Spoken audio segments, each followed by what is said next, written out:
Alors, nous allons à présent analyser les informations portées par nos différentes étiquettes. Première information sur nos canalisations, ça s'appelle la classification du système. Ici, quand on sélectionne une canalisation, on voit qu'elle appartient à un système qui est de classification alimentation hydraulique. On aurait pris cette canalisation-là, on aurait été en classification retour hydraulique. Celui-là, on est en eau chaude sanitaire, celui-là, on est en eau froide sanitaire, et ici, pour le dernier, on est dans la catégorie autre. Donc ça, c'est les classifications de systèmes qui existent, ne sont non modifiables, elles sont prévues par EVIT. Ensuite, quand on a ici une classification de système, par exemple l'alimentation hydraulique, on va se rendre compte qu'il existe plusieurs types de systèmes. Alors le type, pour comprendre, on va sélectionner le système. Donc là, j'appuie plusieurs fois sur Tab jusqu'à bien avoir mon système euh, ici sélectionné. Et ici, dans les propriétés justement du type, quand je regarde ce qui est disponible, je vois que mon système, mon alimentation hydraulique, elle peut être pour du chauffage, mais elle peut être aussi, pourquoi pas, pour de l'eau glacée ou pour un système frigorifique. C'est-à-dire qu'en fait, tout circuit hydraulique, que ce soit un régime d'eau chaude, un régime d'eau glacée ou un fluide frigo qui circule, ça a sa partie alimentation et sa partie retour, forcément. Et donc là, ici, nous, on est sur un système dit chauffage aller. Alors, on peut avoir un chauffage aller, par exemple, en 80-60, ou on peut aussi avoir un chauffage aller en 45-35. Ça serait à ce moment-là des types différents. Donc ça, c'est important de bien comprendre le type disponible. Ensuite, dernière information à bien regarder ici, c'est le nom du système. En fait, le nom du système, dans le type chauffage aller, donc dans tous ceux qui sont par exemple en chauffage aller en 80-60, il existe ici le système chauffage aller 1 qui correspond peut-être à l'appartement 1. Mais si on avait un deuxième appartement qui avait aussi sa propre chaudière et son propre système de chauffage aller, on l'appellerait à ce moment-là chauffage aller appartement suivant. Voilà.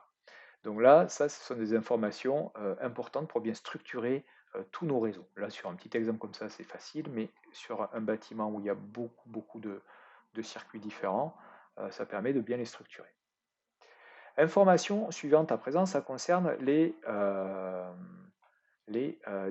valeurs de débit, vitesse et perte de charge. Donc première chose, ici on a la chance d'avoir un radiateur dont le type ici nous permet de choisir la puissance, donc là c'est une puissance de 2000 watts avec un régime de température 80-60. Donc si ici, au lieu de mettre 2000 watts, je mets un régime à 1000 watts, toujours avec un régime 80-60, je vais mettre 2 fois moins de puissance ici. Si je mets 2 fois moins de puissance, quand je regarde la valeur du débit d'irrigation qui était prévu, avant j'avais 88 litres par heure qui était prévu ici. Si je mets 2 fois moins de puissance, j'aurai 2 fois moins de débit qui sera nécessaire. Donc ici, on va cliquer sur OK et on devrait voir apparaître immédiatement 44 m3 par heure. Et comme ce radiateur est rigoureusement de même type que celui-là, celui-là aussi a basculé à 1000, celui-là aussi a basculé à 44 litres par heure, et la somme des deux fait bien 88. Donc ici, l'installation vit bien correctement. Ce qu'on vient de dire pour l'aller est aussi évidemment valable pour le retour. Toujours sur notre radiateur, si on modifie le type, on peut aussi modifier le régime d'eau. Donc au lieu d'être un régime 80-60, on pourrait être sur un régime 80-70. Donc avec un delta T 2 fois moins important, qu'est-ce qui va se passer? On appuie sur OK, on doit avoir un débit qui doit être 2 fois plus important pour pouvoir délivrer la même puissance. Donc on trouve à ce moment-là 88 litres par heure, même chose pour lui, et au total on retrouve 176. Donc ici, en fait, on a un appareil qui, en fait, on a Evit qui applique directement la formule P égale QMC delta θ ou P égale ρ QVC delta θ. Les valeurs sont modifiables donc dans la fenêtre, comme on vient de voir modifier le type à ce niveau-là, mais comme on a positionné les étiquettes, on peut aussi directement, tiens, je vais le faire sur celle-là, directement cliquer sur l'étiquette et saisir la valeur. Donc ici, je vais taper 60, et en tapant 60 entrée, automatiquement, donc là, il dit que c'est un paramètre de type, c'est-à-dire que tous les objets qui sont de même type seront concernés. Il me demande d'être sûr et je suis sûr. Et donc là, on voit bien que ça a remodifié 60, 60 et ça a remodifié tout le monde. Euh, Même chose, il me semble, pour la puissance. Si on la remet à 2000 watts, on va retrouver immédiatement la valeur de tout à l'heure à 88. Donc ça, c'est une information qui nous permet de valider que tous nos débits fonctionnent correctement. Et au passage, je vois qu'on avait ici dessiné un petit départ qui mène nulle part pour l'instant. Donc je l'éloigne un petit peu. J'ai un petit bouchon, je le sélectionne. Je vais l'amener très loin, par exemple comme si j'allais irriguer un radiateur dans le WC, par exemple. Sauf que pour gagner du temps, j'ai pas envie de dessiner. Et je me dis, bon, là, je sais que j'ai un circuit où je dois amener une certaine valeur de débit qui est connue. Par exemple, ça peut être soit une autre pièce, soit l'autre aile d'un bâtiment. Et pour gagner du temps, si je ne veux pas tout dessiner, je peux, sur cette canalisation-là, lui affecter ce qu'on appelle un débit supplémentaire. C'est-à-dire qu'ici, je peux lui mettre un débit supplémentaire de, par exemple, pour que ça soit bien clair, de 1 mètre cube par heure. Donc dès que je vais taper 1, vous allez voir que le cumul ici, il a basculé, il est passé à 1,176. Donc j'ai bien 1,176 à l'aller, j'ai 1 mètre cube qui part vers là. Si je prends cette étiquette, que je fais copier à l'identique et que je la positionne ici, on voit bien que j'ai 1 mètre cube qui apparaît. 1 mètre cube, pof, pof, pof. Donc là, c'est une façon de simuler un autre réseau sans avoir à le tracer. Si on fait ce dispositif-là pour l'aller, ben, vous comprenez qu'il va falloir qu'on fasse la même chose pour le retour. Donc ici, il va falloir que l'on rapatrie. Donc je vais prendre cette canalisation-là, copier à l'identique. Je peux la rapatrier, ou sinon je vais la faire directement là. Je pense que je dois avoir une croix qui doit être envisageable. Ah, j'ai raté.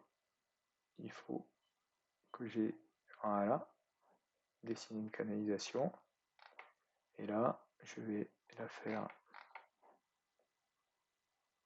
ici, revenir.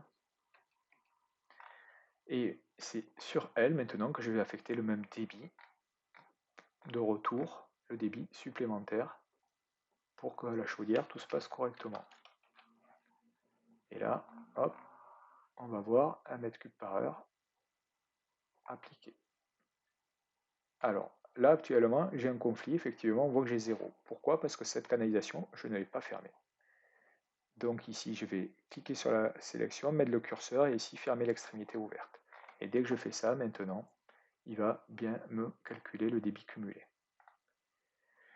Ce que je conseille à ce moment-là aussi, c'est de rajouter une étiquette pour bien montrer qu'il y a un débit supplémentaire qui a été paramétré sur cette canalisation, parce qu'honnêtement, c'est un paramètre qui est caché dans cette canalisation, donc il faut vraiment l'utiliser avec parcimonie ou bien savoir qu'on est en train de l'utiliser. C'est pour ça que l'étiquette là doit être positionnée, onglet annoté, étiquette par catégorie. On va remettre une étiquette, mais il y a une étiquette ici avec débit supplémentaire que j'aime bien utiliser parce qu'elle est d'une autre couleur. Je la mets en général au bout de la canalisation pour expliquer que ici, voilà, j'ai 1 mètre cube par heure à ce niveau-là et je peux faire copier à l'identique pour celle-là et la positionner alignée comme l'autre. Si on veut organiser un peu mieux tout ça, hop, on peut le monter pour que ça se voit à ce niveau-là. Et donc, on a bien nos valeurs de débit qui se cumulent correctement. On verra dans une autre vidéo que l'on peut dimensionner tous nos réseaux.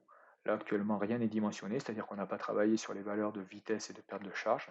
Mais ici, il s'agira, on le verra, tout simplement de sélectionner son réseau, de dimensionner, de lui dire, au lieu d'avoir une vitesse par exemple limite à 1 mètre par seconde, 1 mètre par seconde, et on va voir là où il y avait marqué 1 mètre 80, il y aura sûrement un changement de diamètre qui va s'opérer, c'est obligé.